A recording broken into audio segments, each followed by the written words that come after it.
Okay, guys, so it is time to continue our journey by reading our favorite chapter book.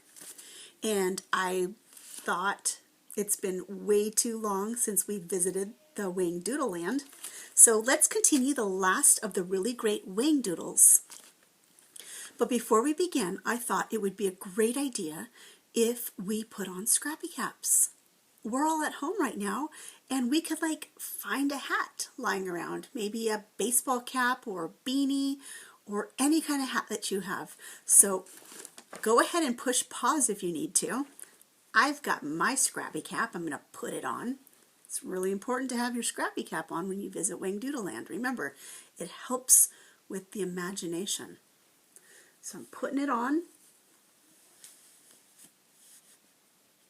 All right, I'm ready to go. And I'm going to just kind of very briefly go over what was happening when we stopped reading. So the professor and the children were trying to get away from the swamp gaboons. Remember, the swamp gaboons did not want them reaching the Whangdoodle. So they were doing everything within their power to try to distract them. And they were making fun of them, and they were actually being mean to them, and they were pulling on them, and even copying everything that they would say, until finally the professor said, "This is what they want us to do, children. Just don't be distracted by them, try to ignore them." And that's what they did. And then finally the swamp gaboons didn't know what else to do. They just ended up crying, basically, and saying, "Come back, come back," but it was too late. So anyways, they made it through that, and now we're going to move on to where they are getting some rest now, just after being so bothered by all those crazy swamp gaboons. And the professor was really tired. So they rested for a half an hour. The professor was weary. Though he tried hard not to show it, he talked about the swamp gaboons. "I hope you realize what a valuable lesson you all learned just now." Tom said, "You mean about turning the other cheek?"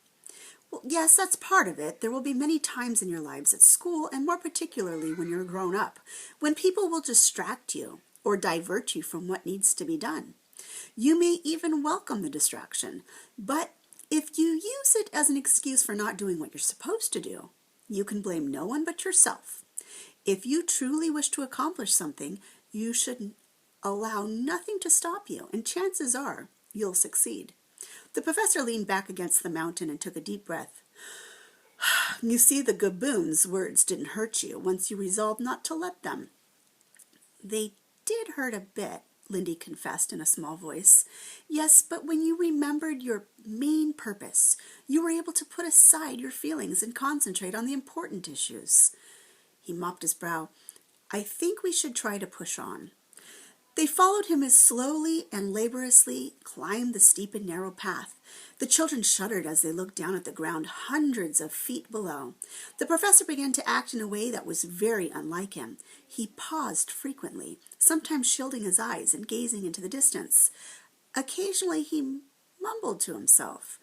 Once he said quite clearly, "I must remember to pack my red socks."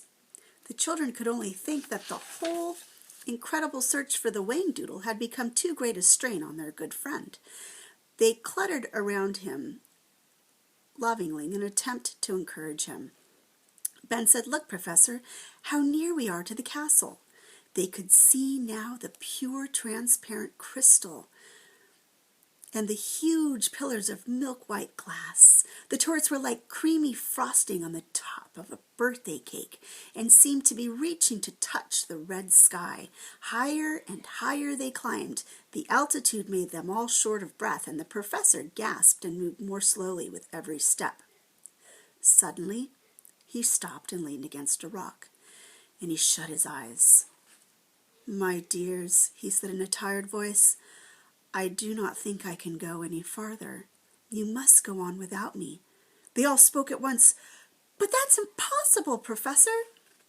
"We'll never make it without you." We're so close. If you could just try one step at a time." He raised a hand wearily. No, you don't understand." But they wouldn't listen. "We'll help you, Professor. We'll wait for you." Tom said, "Lean on me, sir. Put your whole weight on me. I can take it."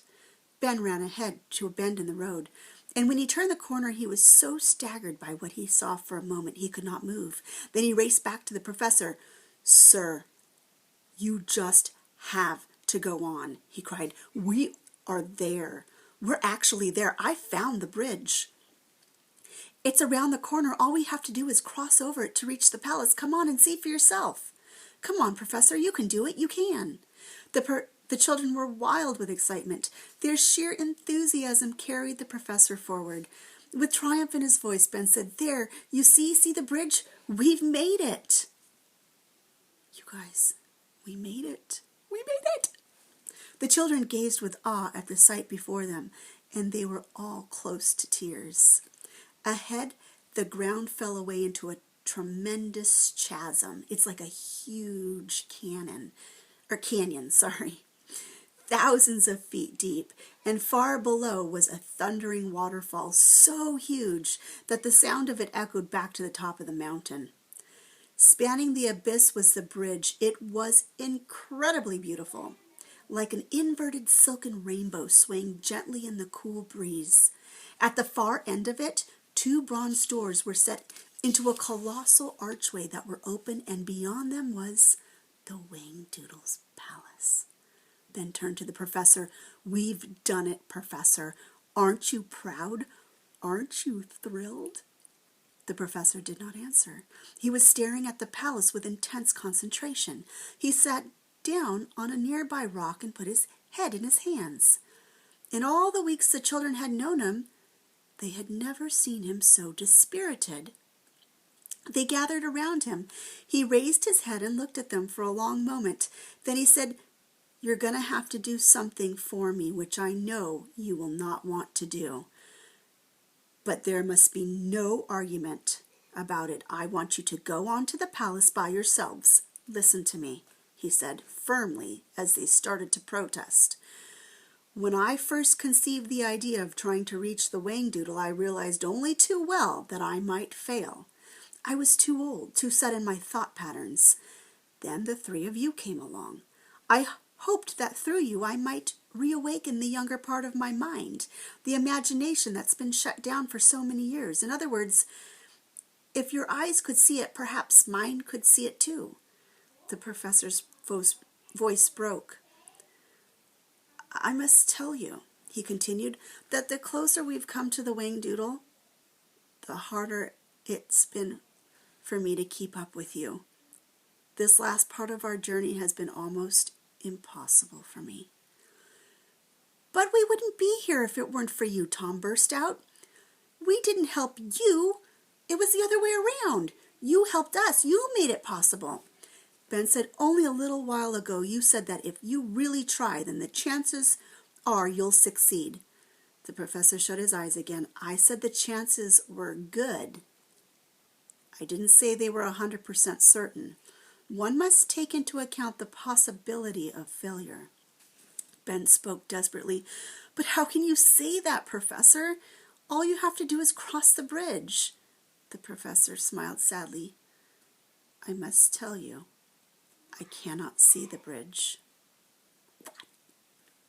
"What do you mean?" Tom was aghast. "Of course you can see it. You can see the palace, can't you?" "Yes, I have always been able to see it, but seeing how to get to the palace is another matter. For me, the bridge just isn't there, only the chasm." The boys fell silent. Lindy said in a choked voice, "You should have had a scrappy cap." She burst into tears and rushed into his arms. "Good thing we have our scrappy caps, right?" All right, well, I'm going to stop here. You guys know I always like to stop so that you want to know what happens next. So hopefully they can convince the professor to continue on. we'll have to see what happens. Make sure next time you guys have your scrappy caps ready when we read our book. Anyways, hope you guys are doing well. See you later.